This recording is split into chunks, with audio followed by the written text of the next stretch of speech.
let's put out those flames. Rekomendasi film fantasi seru yang gagal di box office.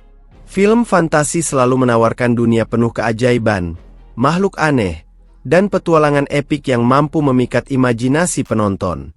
Namun, tidak semua film dengan unsur tersebut berhasil mencetak kesuksesan secara finansial. Meski punya cerita menarik dan kualitas produksi yang baik, beberapa judul film fantasi dalam video ini justru gagal di box office, dan inilah beberapa film tersebut.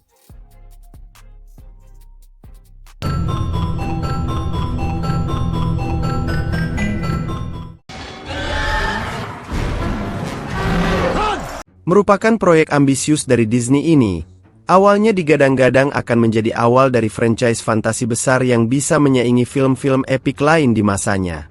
John Carter diadaptasi dari seri novel klasik karya Edgar Rice Burroughs dan menampilkan tokoh utama, seorang mantan tentara dari bumi yang tiba-tiba terlempar ke planet Mars. Di sana, ia terlibat dalam konflik besar antar ras alien dan menjadi pahlawan bagi salah satu bangsa yang tertindas. Dengan latar planet yang eksotis dan visual efek yang memukau, film ini memiliki semua elemen untuk menjadi tontonan spektakuler. Produksi film ini melibatkan biaya yang sangat besar, mencapai lebih dari $250 juta. Sayangnya, hasil penjualannya di box office global tidak cukup untuk menutup biaya tersebut. Banyak pihak menyoroti strategi pemasaran yang kurang efektif sebagai salah satu faktor utama kegagalannya. Selain itu, kurangnya pengenalan terhadap karakter John Carter di kalangan penonton umum membuat film ini sulit menarik perhatian luas, terutama di tengah persaingan film blockbuster lainnya pada saat itu. Kendati gagal secara komersial, film ini mendapat pengakuan dari sebagian penonton atas upayanya membangun dunia baru yang imajinatif dan skala produksinya yang besar. Beberapa elemen seperti desain makhluk Mars dan aksi pertarungan di permukaan planet merah mendapat pujian tersendiri. Namun secara keseluruhan, John Carter tetap dikenang sebagai salah satu kegagalan box office terbesar dalam sejarah Disney. Film yang mengadaptasi novel karya Neil Gaiman, Stardust menyuguhkan kisah petualangan penuh sihir dan keanehan dalam dunia paralel bernama Stormhold.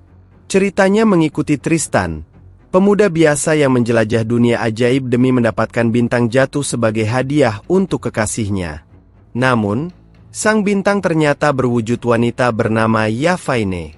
Mereka pun terlibat dalam konflik yang melibatkan penyihir, bangsawan, dan bajak laut udara. Secara produksi, film ini memiliki segalanya. Visual yang menawan, aktor papan atas seperti Claire Danes, Michelle Pfeiffer, dan Robert De Niro, serta nuansa petualangan yang ringan tapi memikat. Namun, pemasaran yang membingungkan membuat audiens tidak tahu harus mengharapkan apa. Banyak yang mengira film ini adalah fantasi anak-anak, padahal kisahnya cukup kompleks dan ditujukan untuk penonton remaja dan dewasa. Meskipun tidak berhasil menguasai box office, Stardust kemudian mendapatkan apresiasi lewat penayangan televisi dan penjualan home video. Banyak penonton mulai mengenali daya tarik unik film ini, dari sisi narasi, humor Inggris yang khas, hingga nuansa fairy tale yang tidak klise. Kini, Stardust sering disebut sebagai hidden gem dalam genre fantasi modern yang sempat luput dari perhatian saat pertama dirilis. Menghadirkan Arnold Schwarzenegger sebagai tokoh utama, Conan the Barbarian diadaptasi dari karakter fiksi ciptaan Robert E. Howard yang populer di dunia komik dan sastra fantasi. Film ini menggambarkan perjalanan hidup Conan dari seorang budak hingga menjadi pejuang kuat yang berusaha membalas dendam atas kematian orang tuanya. Dengan latar dunia fiksi yang brutal, penuh sihir, dan mitologi kuno, film ini menjadi proyek ambisius dengan desain produksi yang megah dan atmosfer kelam. Saat dirilis, film ini justru kurang diterima dengan baik oleh kalangan luas. Banyak kritik menyasar pada kekerasan eksplisit, akting yang dinilai datar, dan dialog yang terlalu minim. Meski begitu, beberapa penggemar genre fantasi dan petualangan tetap menyambutnya, namun film ini kesulitan menjangkau penonton umum. Selain itu, kampanye pemasaran yang tidak maksimal membuat film ini tidak mendapatkan perhatian besar yang seharusnya didapat dari basis penggemar genre fantasi. Meski hasil box office-nya tidak mencapai ekspektasi studio, Conan the Barbarian perlahan mendapat pengakuan sebagai salah satu film fantasi yang berani tampil beda dari tren Hollywood pada masa itu. Karakter Conan pun melekat kuat pada diri Arnold Schwarzenegger, membuka jalan bagi karirnya di dunia film aksi internasional. Film ini kini dikenang sebagai pelopor bagi film dengan tema sword and sorcery di era modern. Disutradarai oleh Martin Scorsese yang mungkin lebih dikenal lewat film-film kriminal dan drama berat. Namun lewat Hugo, ia menunjukkan kecintaannya pada sejarah sinema dalam balutan petualangan anak-anak. Berlatar di stasiun kereta api di Paris era 1930-an, film ini mengikuti Hugo Cabret, seorang anak yatim piatu yang mencoba memperbaiki automaton misterius yang diwariskan ayahnya. Petualangan ini kemudian membawanya pada kisah nyata Georges Méliès, pelopor film fiksi ilmiah. Meski menerima banyak pujian dari kritikus dan memenangkan beberapa Academy Awards, Hugo tidak mampu menutup biaya produksinya yang sangat tinggi. Penonton keluarga kurang tertarik, karena tema ceritanya terasa terlalu dewasa dan syarat sejarah. Film ini juga dirilis dalam format 3D, yang saat itu sedang populer, tetapi tidak cukup untuk menyelamatkan performanya secara komersial. Kini, Hugo dikenang sebagai surat cinta untuk dunia perfilman klasik dan sering direkomendasikan sebagai tontonan edukatif yang menyenangkan. Banyak cinephile menganggapnya sebagai salah satu karya terindah Scorsese yang tidak mendapat apresiasi layak di masanya. Bagi pecinta sinema sejati, Hugo adalah bukti bahwa film yang gagal secara finansial tidak selalu gagal secara artistik. Sebuah film garapan Edgar Wright ini menggabungkan berbagai elemen pop culture seperti video game, musik indie, dan gaya visual komik dalam satu paket eksentrik. Mengisahkan Scott Pilgrim, seorang pemuda yang harus mengalahkan 7 mantan pacar dari Ramona Flowers demi bisa berkencan dengannya.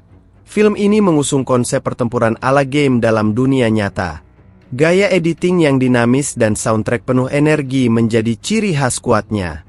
Sayangnya, eksperimentasi visual dan narasi unik yang diusung film ini kurang berhasil menarik audiens umum. Banyak penonton yang merasa bingung atau tidak bisa mengikuti alur cerita yang cepat dan referensi budaya pop yang sangat spesifik. Sebagai hasilnya, film ini gagal meraih keuntungan dari penayangan bioskop, meski sempat mendapatkan dukungan dari komunitas geek dan pecinta komik. Seiring berjalannya waktu, Scott Pilgrim vs. The World berkembang menjadi film kultus yang sangat dicintai. Penonton yang baru menonton film ini melalui streaming atau media digital mulai memahami dan menikmati pendekatan uniknya. Kesuksesan adaptasi anime dan serial Netflix baru-baru ini juga memperkuat statusnya sebagai karya visioner yang tak dimengerti sepenuhnya saat perilisannya.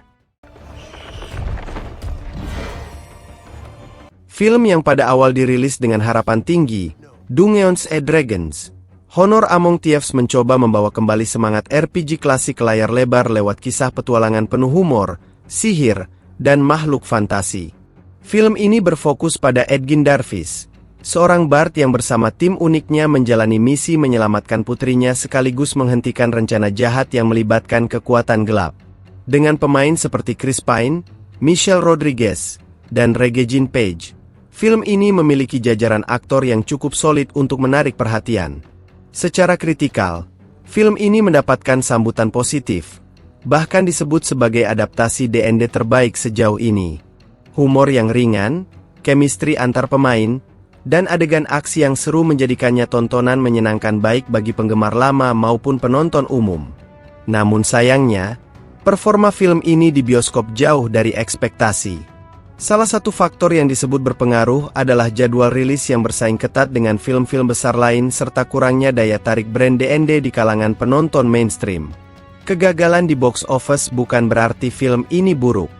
Justru seiring berjalannya waktu, Honor Among Thieves mulai mendapatkan basis penggemar tersendiri. Banyak yang berharap ada sequel atau kelanjutan kisah karena dunia yang dibangun cukup luas dan menjanjikan. Sayangnya, potensi itu bisa saja terhambat karena pendapatan film tidak mencerminkan kualitas ceritanya.